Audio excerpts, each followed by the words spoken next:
Halo teman-teman, ketemu lagi dengan saya Cecilia Citra Lestari. Hari ini kita akan lanjutkan teori graf yang minggu lalu. Hari ini kita akan bahas beberapa teori-teori analisa graf. Sebelumnya kita lanjutkan tentang path atau lintasan. Apa itu path? Path atau lintasan adalah jalur dari satu vertex ke vertex yang lain yang direpresentasikan sebagai urutan dari edge atau urutan dari sudut. Urutannya itu jumlahnya bisa terbatas maupun tidak terbatas. Starting vertex atau vertex awal itu akan berbeda dengan vertex akhir. Nah, path sendiri memiliki beberapa jenis, yaitu path sederhana atau simple path, di mana di situ sebuah lintasan yang sisi-sisinya tidak berulang. Jadi hanya ada satu sisi. Sementara elementary path atau lintasan elementer adalah lintasan yang tidak mengulangi vertex-vertex. Kita lihat contoh berikut. Terdapat graf seperti di atas, maka terdapat lintasan untuk ke vertex dari vertex 1 ke vertex 7 bisa kita ambil dengan E1, E2, E3, E4. Itu adalah lintasan yang sederhana atau simple path karena edge-edge-nya tidak ada yang berulang. Jika ada path E3, E5, E8, E3, E4, maka lintasan ini bukan lintasan sederhana karena edge E3 diulang. Sementara jika ada path E1, E5, E9, E10, E12, dan E8, maka lintasan ini adalah lintasan sederhana tapi tidak elementer karena ada vertex yang diulang atau dikunjungi lebih dari satu kali. Lalu kita akan mengenal cycle atau sirkuit. Cycle atau sirkuit sebenarnya adalah sebuah lintasan, namun vertex awal dan vertex akhirnya adalah sama. Jadi dia membentuk sebuah siklus. Sebagai contoh pada graf di bawah ini, jika ada path dari 1, 2, 3, lalu kembali ke 1, maka path itu adalah sebuah sirkuit atau cycle. Sama seperti path, maka cycle atau sirkuit juga memiliki jenis sirkuit sederhana dan sirkuit elementer. Panjang dari sebuah sirkuit adalah jumlah edge di dalam sirkuit tersebut. Sebagai contoh, sirkuit yang tadi 1, 2, 3, 1 memiliki panjang 3. Berikut adalah contoh sama seperti tadi, tapi kita akan ambil dari sisi sirkuit. Untuk sirkuit dari V1 kembali ke V1, kita bisa dari E1, E2, E3, E5, E9, E10, E12, E6, E7. Itu adalah sirkuit simple, sirkuit sederhana, tapi bukan elementary. Sementara E1, E2, E3, E5, E6, E7 itu baru merupakan sirkuit yang sederhana. Lalu kita akan melihat tentang jenis graf yang lain disebut connected graph. Connected graph di dalam undirected graph itu terjadi apabila graf tersebut memiliki path atau lintasan dari setiap pasangan vertex di dalam graf. tidak perlu semua vertex harus terhubung dengan vertex yang lain. Jika demikian akan dikatakan sebagai complete graph, tapi akan terdapat sebuah path dari satu vertex ke vertex yang lain. Sementara directed graph atau graf berarah dikatakan terhubung apabila turunannya merupakan graf terhubung, di mana turunan dari graf berarah itu adalah graf tidak berarah atau arah-arah dari edge-edge-nya itu diabaikan. Kita akan lihat contoh. Untuk graf berikut, apakah dia connected atau unconnected? Betul, dia adalah connected. Karena dari setiap vertex-nya kita bisa ke vertex yang lain. Contoh kedua, apakah ini adalah graf terhubung? Bukan, ini bukan graf terhubung, teman-teman. Karena dari D, kita tidak akan pernah bisa ke F, ataupun ke E, ataupun ke G. Jadi ini bukan graf terhubung. Sementara ini, apakah ini graf terhubung?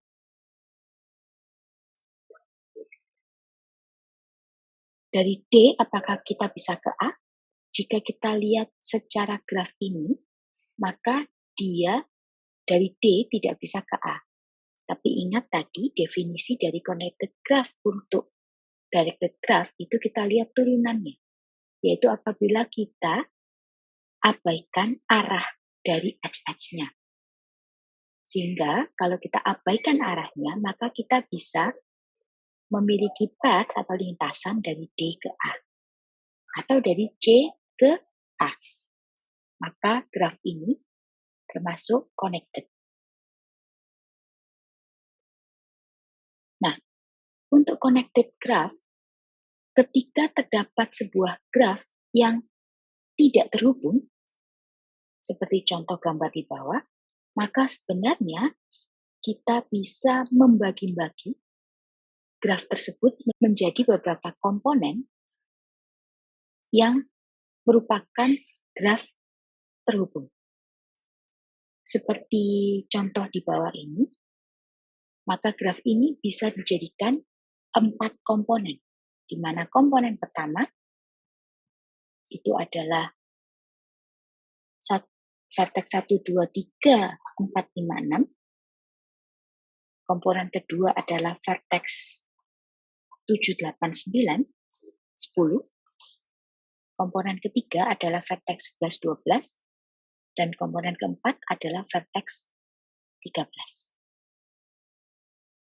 Lalu kita akan mengenal dengan nama planar graph. Apa itu planar graph? Sebuah connected graph atau graf terhubung disebut planar graph apabila dapat digambar sedemikian rupa sehingga sisi-sisinya atau edge-edge-nya tidak saling bersilangan. Sebagai contoh, di bawah itu terdapat complete graph dengan titik 4. Complete graph maka pasti adalah connected graph. Nah, dari gambar tersebut kita bisa ubah gambar tersebut tanpa merubah agensi matriksnya, maka kita bisa ubah dia sehingga menjadi planar graph seperti itu. Perlu diingat tidak semua connected graph bisa menjadi planar graph. Lalu ketika sebuah graph adalah sebuah planar, maka graph itu akan memiliki face. Region adalah permukaan dari graph yang dibagi dengan edge-edge-nya. Pada contoh ini, graf tersebut memiliki face sebanyak 4, di mana face yang terakhir adalah bagian di luar dari graf tersebut. Jadi permukaan di luar dari graf juga dihitung sebagai face-nya.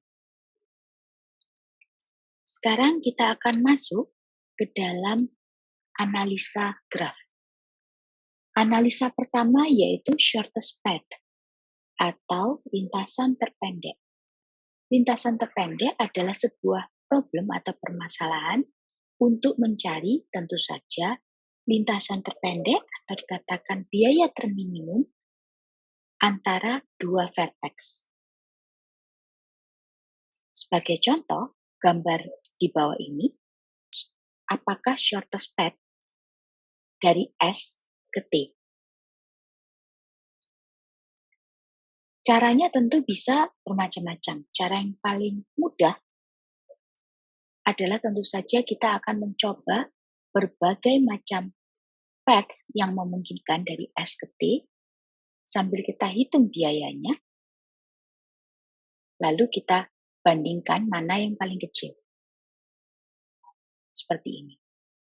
Cara ini akan memakan waktu N permutasi. Cukup kompleks cara ini. Cara yang lebih efisien adalah kita menggunakan algoritma Dijkstra. Algoritma Dijkstra tampak seperti sedukut di samping ini. Pada intinya adalah dia akan menghitung dari vertex awal ke vertex tetangganya, kemudian dia hitung jaraknya, lalu dia akan ke vertex yang paling minimum biayanya. Dari vertex tersebut, dia akan kembali ke tetangga-tetangga dari vertex itu, lalu dia update biayanya, kemudian dia akan ke vertex dengan biaya terminimum berikutnya. Demikian seterusnya hingga mencapai semua vertex. Kita akan lihat algoritma Dijkstra ini dengan contoh, masih dengan menggunakan graf di atas ini.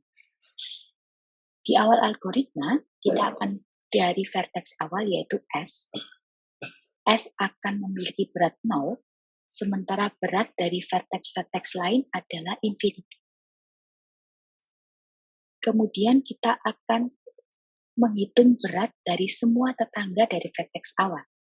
Sehingga vertex 2 nilainya adalah 9, sementara vertex 6 adalah 14 dan vertex 7 adalah 15. Dari vertex 2, 6 dan 7, maka yang paling ringan atau bobotnya terkecil adalah vertex 2, 9. Maka kita akan ke vertex 2. Lalu kita akan hitung tetangga dari vertex 2. Kebetulan di sini vertex 2 hanya bertetangga dengan 3. Maka 3 tidak lagi infinity, tapi 9 ditambah 24, yaitu 33. Kemudian dia akan ke vertex dengan bobot terkecil berikutnya, yaitu vertex 6, 14. Di sana kita akan kembali update weight dari masing-masing vertex tetangganya dia, yaitu vertex 7, 8, dan 3. Di sini kita lihat vertex 7 itu adalah yang tadinya 15, kita bandingkan apakah 15 lebih kecil daripada 14 tambah 9. Tentu saja tidak. Jadi 15 masih lebih kecil. Sementara 8 yang tadinya infinity, maka menjadi 44, 14 tambah 30. Sementara vertex 3 yang tadinya 33 dibandingkan dengan 14 tambah 18. Ternyata 33 itu lebih besar daripada 32. Sehingga diupdate-lah berat vertex 3 menjadi 32.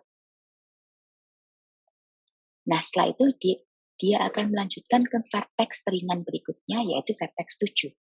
Sama seperti tadi, dia akan mencoba mengupdate vertex-vertex tetangganya, yaitu vertex 5 dan vertex T.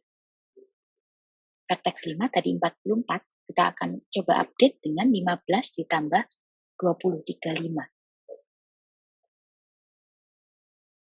Sementara vertex T tadinya infinity, itu akan diupdate dengan 15 tambah 44, yaitu 59. 35 lebih kecil daripada 44, maka vertex 5 akan update weight-nya menjadi 35. Setelah itu kita akan ke vertex ketiga, karena dia adalah yang teringan berikutnya. Sama, 32, vertex 3 akan mengupdate vertex tetangganya, yaitu vertex 5 dan vertex T.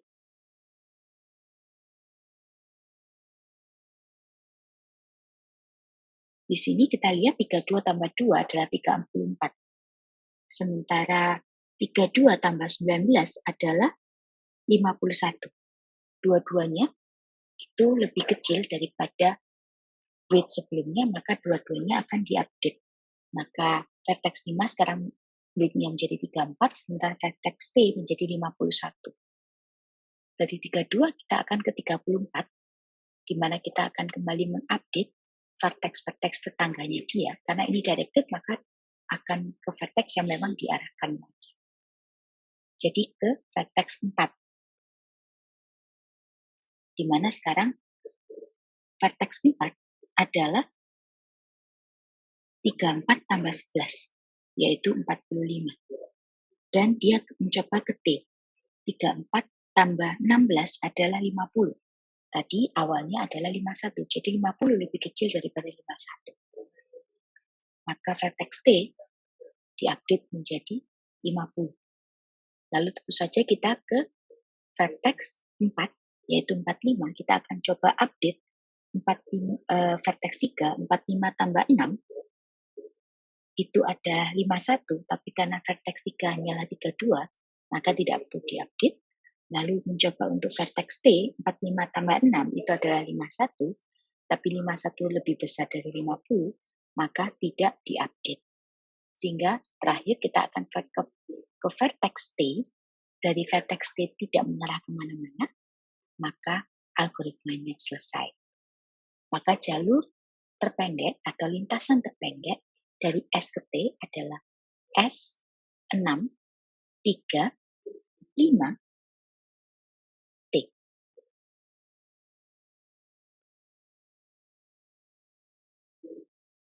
Analisa graf kedua adalah Euler path atau Euler circuit. Apa sih Euler path atau Euler circuit? Diketahui seperti gambar di atas, terdapat beberapa area yang ternyata dibatasi oleh sebuah sungai, sehingga untuk ke area-area tersebut kita harus melewati jembatan. Jembatan tersebut direpresentasikan dalam edge, sementara area-area tersebut akan direpresentasikan sebagai vertex. Pada gambar terdapat 4 area atau land dan 7 bridge atau edge. Lalu, dapatkah seseorang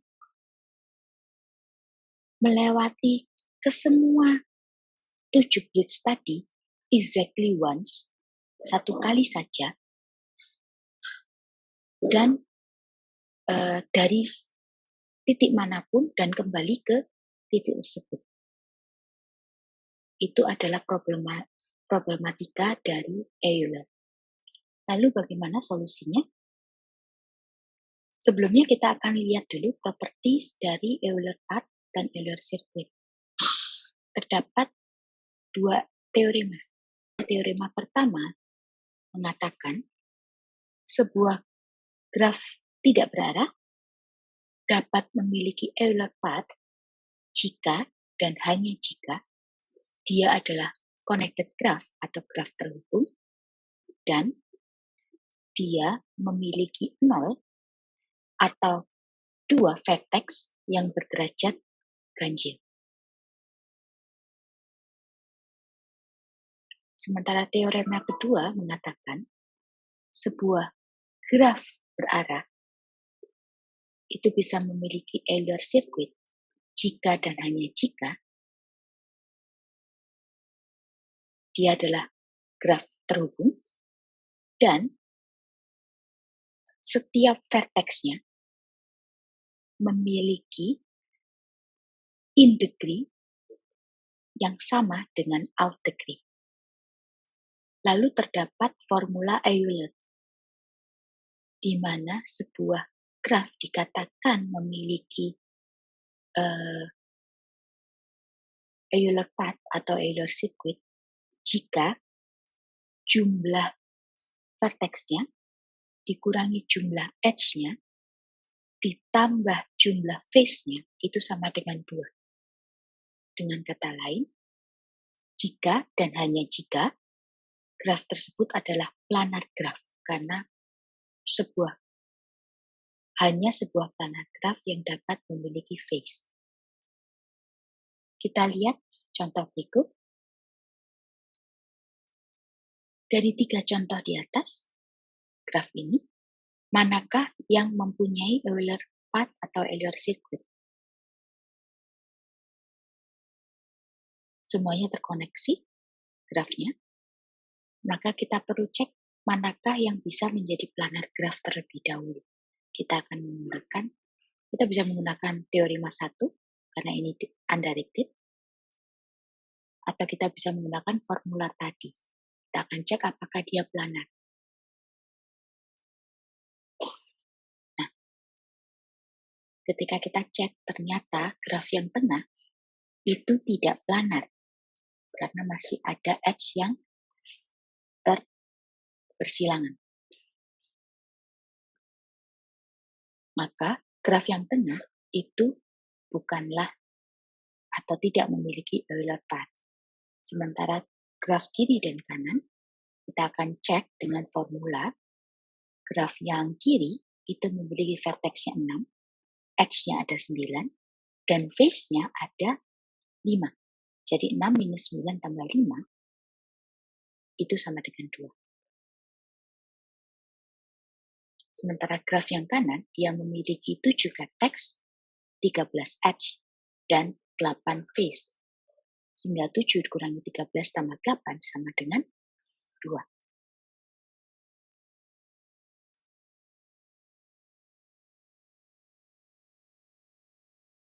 Atau kita bisa cek dengan teori pada graf kiri ini, dia memiliki 2 vertex ganjil, yaitu vertex yang ini. Vertex ini dia memiliki 3, dan vertex ini dia memiliki 3. Sementara yang lainnya adalah genap. Jadi dia tepat memiliki 2 vertex ganjil. Demikian juga yang ini. 1, 2, 3. Lalu ini juga 1, 2, 3. Sementara yang lainnya adalah genap. Permasalahan selanjutnya adalah graf coloring. Ini adalah kasus spesial dari pelabelan sebuah graf. Kasus ini spesial karena pelabelan sebuah grafnya itu memiliki aturan di mana sebuah vertex tidak dapat dilabeli label yang sama dengan vertex-vertex tetangganya atau vertex-vertex yang beragensi dengan dia. Graph coloring ini berguna untuk kita mengetahui resource minimum yang digunakan untuk suatu hal. Misalnya untuk penjadwalan, kita bisa tahu nih, untuk misalnya penjadwalan perkuliahan di sebuah universitas saja.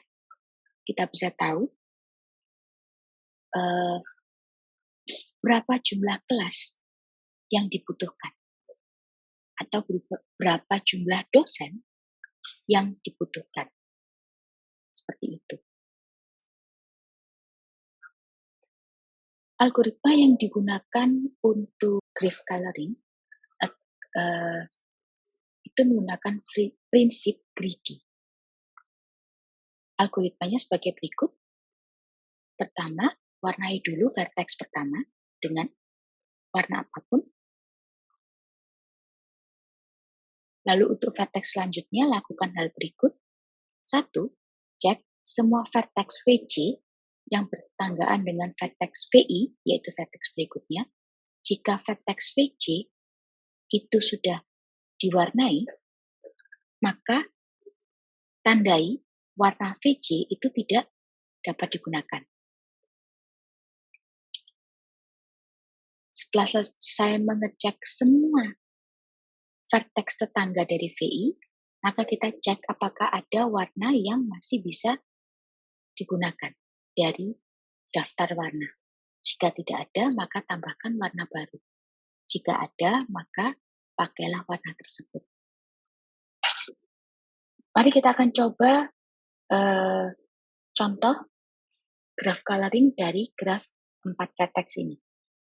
Kita akan perlu satu linked list yang untuk mengetahui agensi dari vertex-vertexnya, lalu kita akan memerlukan dua array. Array pertama adalah untuk menyimpan warna dari setiap vertexnya. Jadi jumlah elemennya adalah tergantung dari vertexnya. Nilai awalnya adalah -1. Vertex kedua adalah vertex untuk ketersediaan warna. Kita akan asumsikan yang terburuk, yaitu warna yang dibutuhkan adalah sejumlah banyaknya vertex. Nilai vertex ini adalah true atau false. Di awal kita akan bilang bahwa semua warna masih tersedia. Kita akan mulai dengan vertex ke 0. Kita akan warnai dengan warna 0 atau warna merah.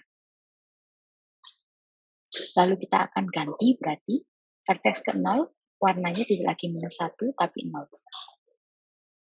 Lalu kita akan ke vertex 1. Di vertex 1, karena dia teragensi dengan 0, maka dia akan cek apakah warnanya 0. Warnanya 0 adalah 0. Maka warna ke 0 itu berubah menjadi false. Lalu dia akan cek 4. 4 itu nilainya masih -1, berarti aman. Maka dia akan diwarnai dengan warna ke-1, yaitu biru.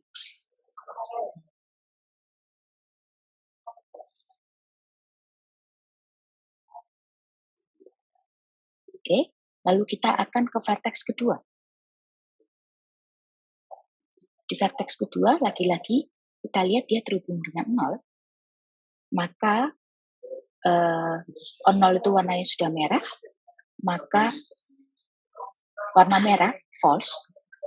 Lalu kita lihat dia terhubung dengan 4. Kita lihat 4, belum ada warnanya, berarti aman.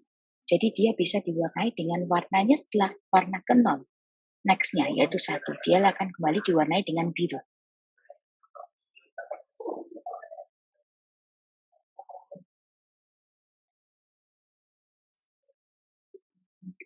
Lalu kita selanjutnya ke vertex ketiga.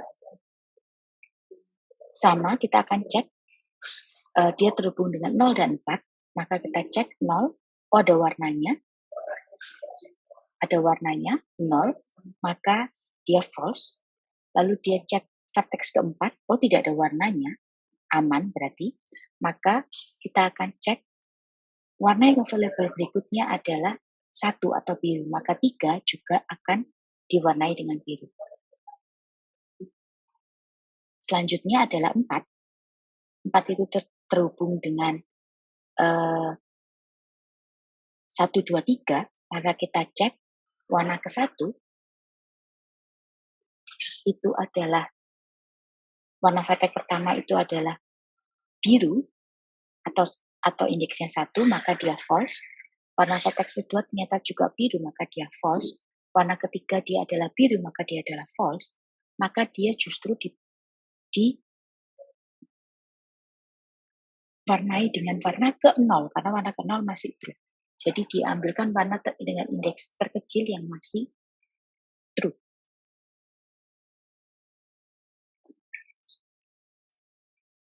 Sehingga dapat dilihat untuk graf ini, kita sebenarnya cuma membutuhkan 2 warna saja. Analisa graf ketiga adalah minimum spanning tree. Apa itu spanning tree? Untuk sebuah graf terhubung, sebuah spanning tree itu adalah subgraph dari graf tadi yang membentuk sebuah tree, tapi tree itu memiliki semua vertex dari graf tersebut. Dapat dilihat pada gambar di contoh ini, maka dia akan dapat memiliki beberapa spanning tree gitu ya. Intinya semua vertex dalam graf itu ada di dalam tree tersebut. Sementara minimum spanning tree adalah sebuah spanning tree yang memiliki bobot paling kecil. Algoritma untuk membentuk spanning tree adalah algoritma Kruskal. Caranya adalah kita urutkan edge-edge dari graf tersebut berdasarkan weight-nya dari yang paling ringan sampai yang terberat. Kemudian kita akan pilih edge yang paling ringan dulu.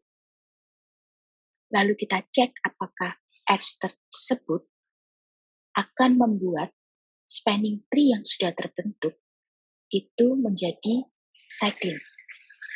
Jika edge tadi membuat spanning tree itu menjadi cycling atau circuit, maka edge itu dibuang atau tidak dipakai.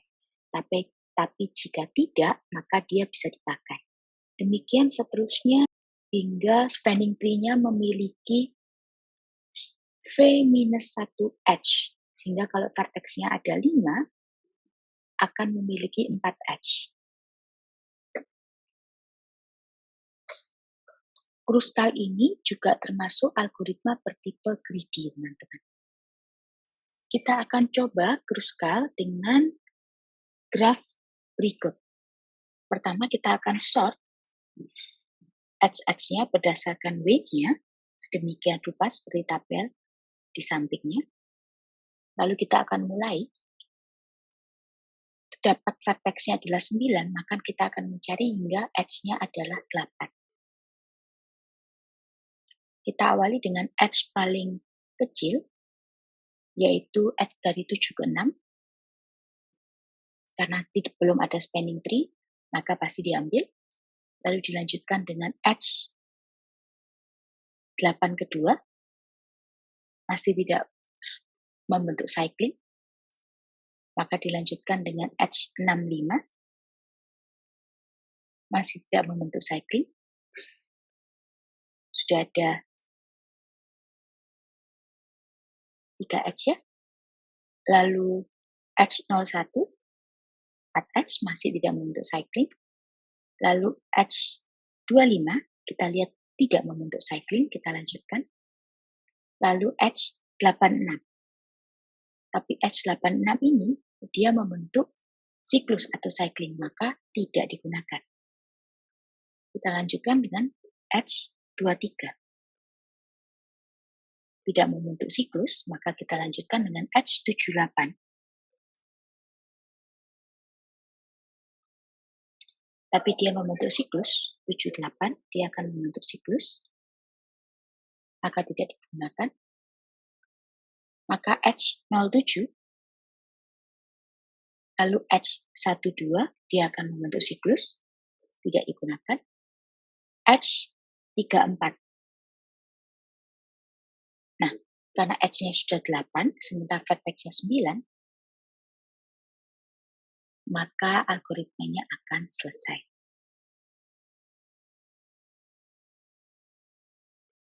Sehingga spanning tree yang terbentuk dari graf tadi adalah seperti ini.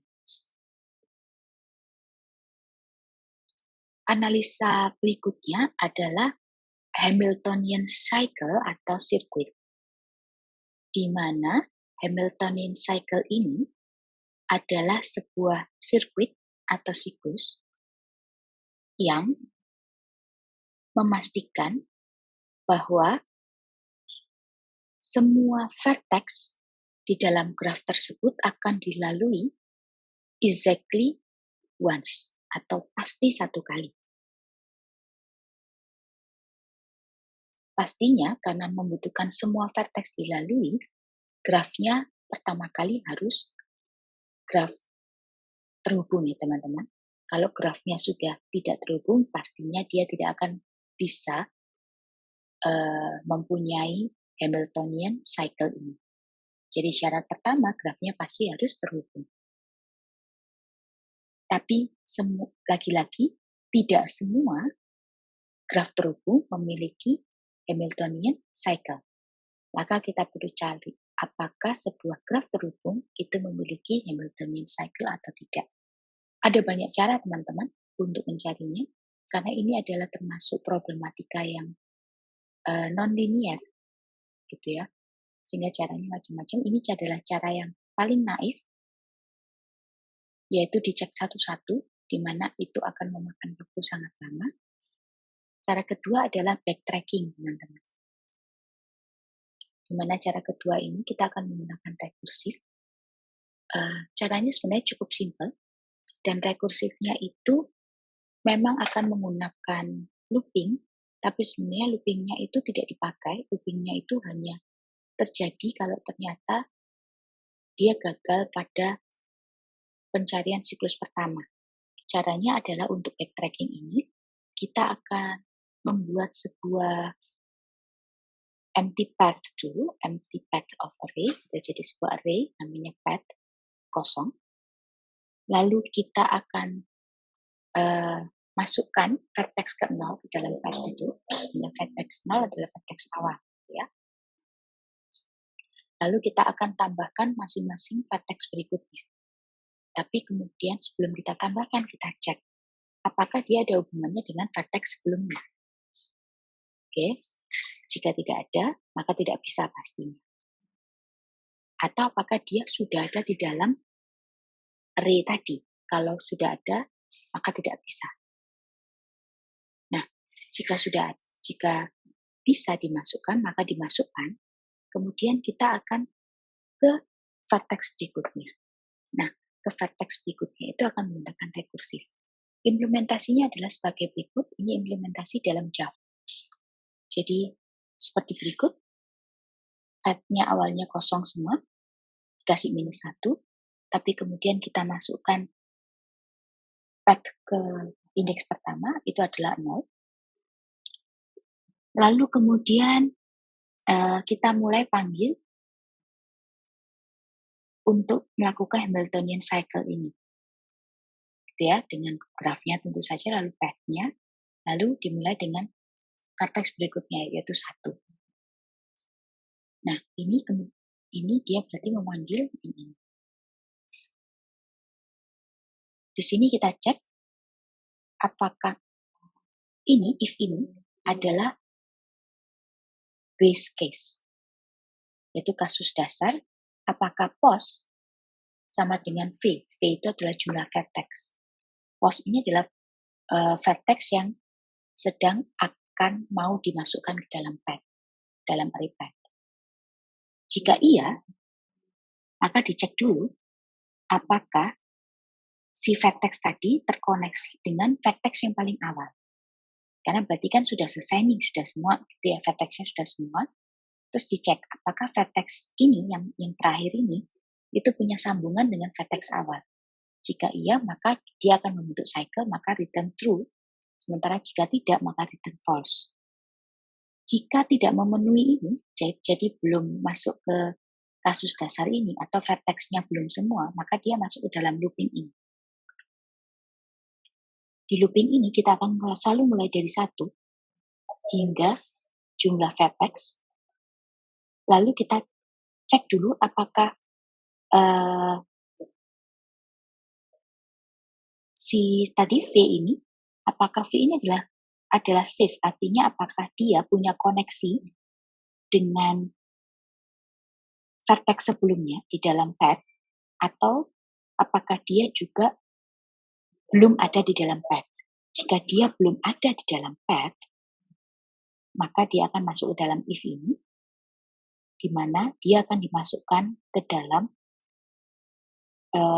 path tadi dengan posisi post, Jika tidak, maka dia akan melanjutkan dengan i kedua. Seperti itu.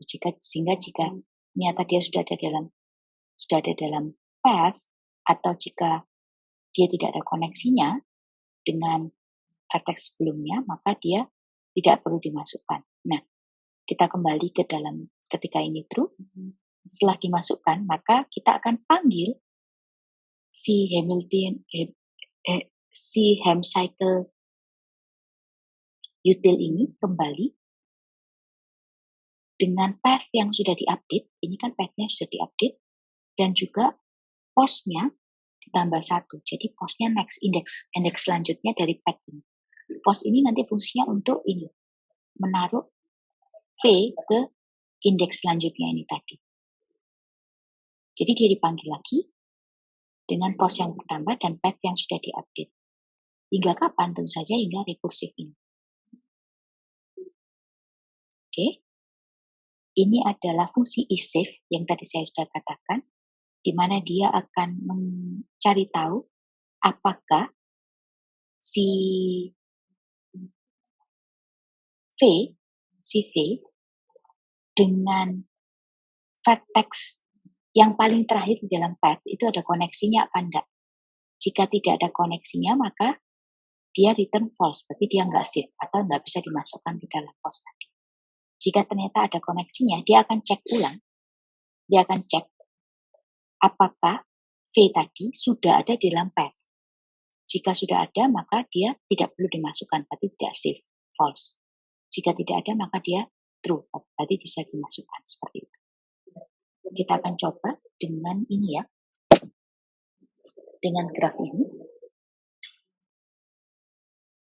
Kita akan mulai dengan vertex pertama sebagai indeks ke-0.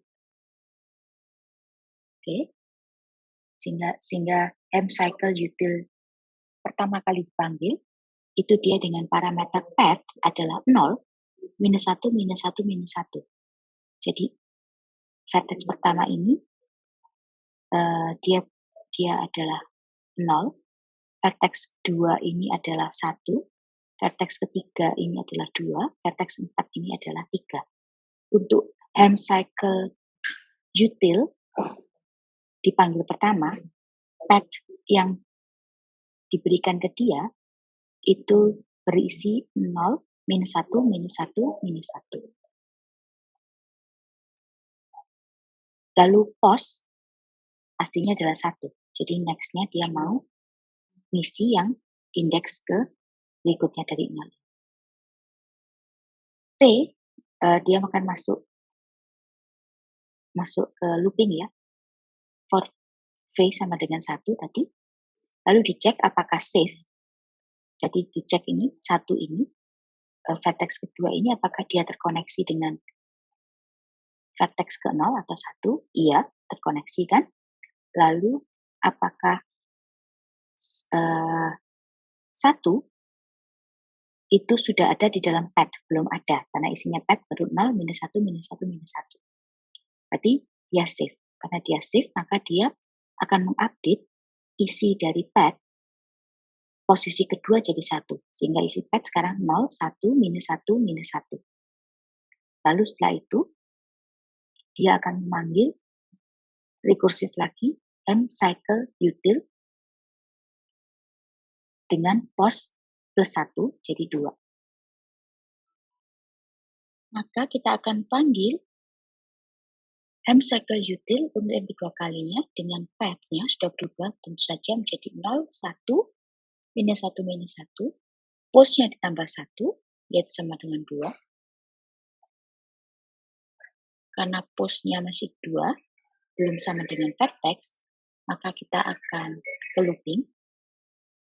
Untuk V sama dengan 1, kita cari apakah dia bisa ditambahkan, tapi karena 1 sudah ada di dalam path, maka safe sama dengan false. Maka kita akan loop berikutnya untuk V sama dengan 2.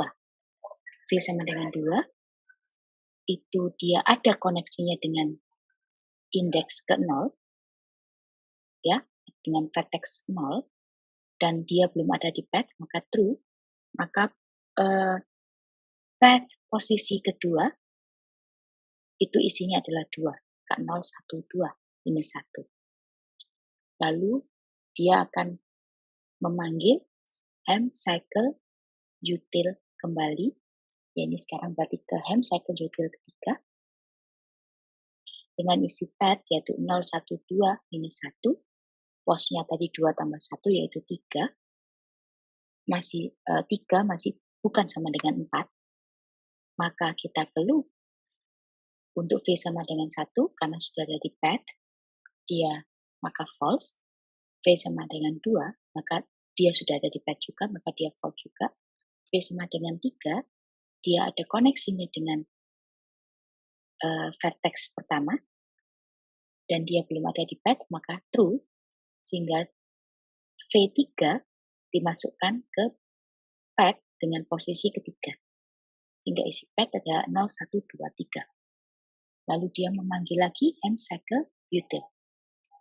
Di hem cycle util yang keempat, yang dipanggil keempat, dengan pad 0, 1, 2, 3, 4, dia kemudian cek apakah pos sama dengan vertex, vertexnya 4, posnya 4, maka sama, maka dia akan masuk dan dia cek apakah graf pos minus 1, yaitu 3, dan graf 0, apakah ada koneksinya. Ternyata ada.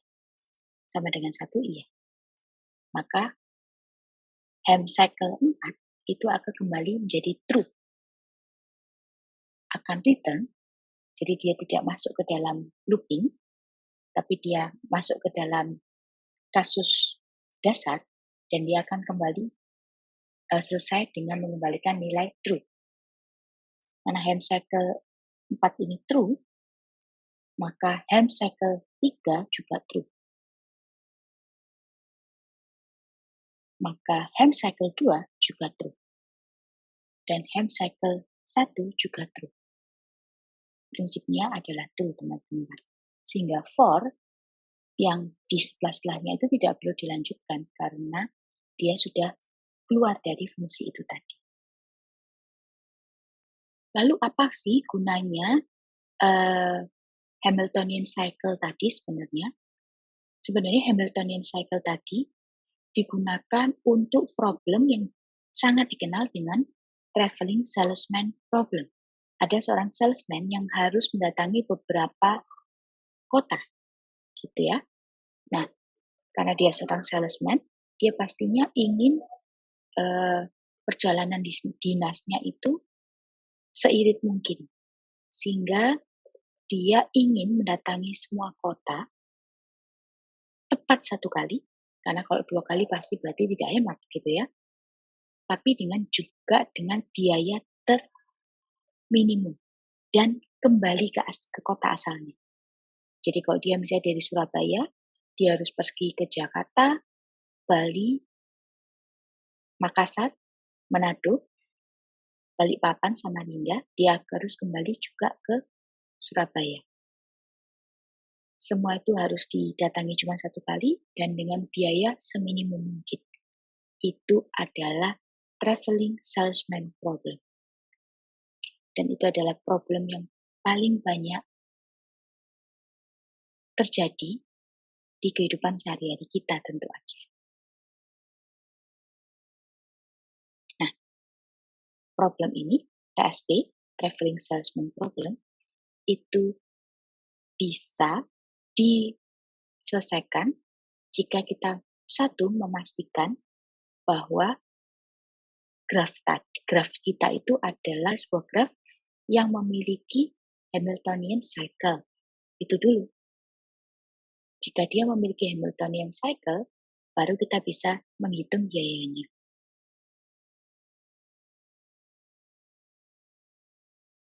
Ketika kita sudah tahu bahwa sebuah graf itu memiliki Hamiltonian cycle, maka kita bisa hitung bobotnya dengan minimum spanning tree, teman-teman.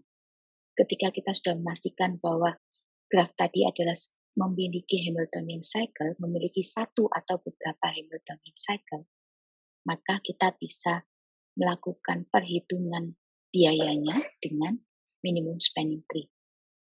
Tapi perhitungan ini kita katakan dengan approximation atau perkiraan, gitu ya. Caranya bagaimana? Satu, kita tentukan vertex awal, lalu kita buat minimum spanning tree dari vertex awal tadi. Kalau tadi kita bilang minimum spanning tree kita buat berdasarkan edge, sekarang tidak berdasarkan edge, tapi berdasarkan vertex awal dulu. Jadi kita cari edge dari vertex awal, tapi minimum biayanya paling minimum dulu. Setelah itu, list dari vertex tadi, list dari minimum spanning tree tadi, kita baca dengan cara pre-order.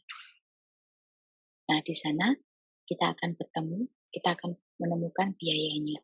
Sebagai contoh, untuk problem yang sama ini, vertexnya kalau dimulai dari 1, maka minimum spanning tree-nya adalah sebagai berikut. 1 yang paling murah itu adalah 10 ke nomor 2. Lalu setelah itu kebetulan ke nomor 15 dan kebetulan ke nomor 20. Karena ini 4, maka X-nya cuma 3. Maka ini adalah minimum spanning tree yang terbentuk. Kemudian kita lakukan dengan pre-order, yaitu 1, 2, 4, 3. Seperti itu. Jadi 1, 2, 4, 3. Kalau misalnya kita katakan dari 2, gitu ya, maka spanning tree yang terbentuk adalah 2 ke 1, lalu ke 3, lalu dari 1 ke 4. Jadi spanning tree yang terbentuk adalah 2, memiliki 1 anak, yaitu 1, lalu 1 memiliki 2 anak, 3 dan 4. Maka ketika di pre-order adalah 2, 1, 3, 4. Sama apabila kita dengan 4 gitu ya. 4, yang paling kecil adalah kedua ini, 4. Yang paling kecil X-nya adalah ke 1. Lalu dari 1 kita ke 3, dan dari 3 ke dari 3 dia selanjutnya adalah yang kedua ini. Maka tree-nya adalah 4 memiliki 1 anak 1 dan 1 memiliki 2 anak 3 dan 2. Sehingga ketika dijalani 4, 1, 3, 2, baru balik ke 4, teman-teman. Oke. Demikian adalah beberapa teori tentang analisa graf. Terakhir adalah entry ticket, dan entry ticket kali ini adalah tidak ada entry ticket kali ini, teman-teman. Oke, kita langsung ketemu di kelas ya untuk latihan-latihan terhadap teori-teori analisa graf. Sampai ketemu.